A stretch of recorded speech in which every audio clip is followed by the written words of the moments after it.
Obrigado por mais um sábado concluído na sua presença, Senhor. Coloco meu descanso e minha noite em tuas mãos amorosas.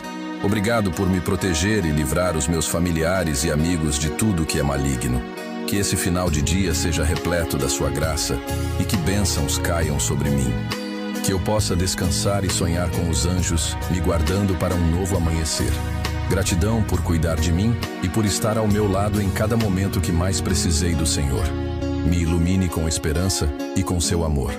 Agradeço por esta belíssima noite de sábado e peço que o Senhor guarde a mim e minha família. Quero te agradecer, Pai, por não soltar a minha mão e nunca me abandonar. Que eu possa continuar trilhando o caminho em direção ao meu alvo, que é Cristo Jesus. Amanhã te peço um domingo abençoado, cheio de paz e repleto da tua doce presença em nossas vidas. Em nome de Jesus, teu Filho amado. Amém.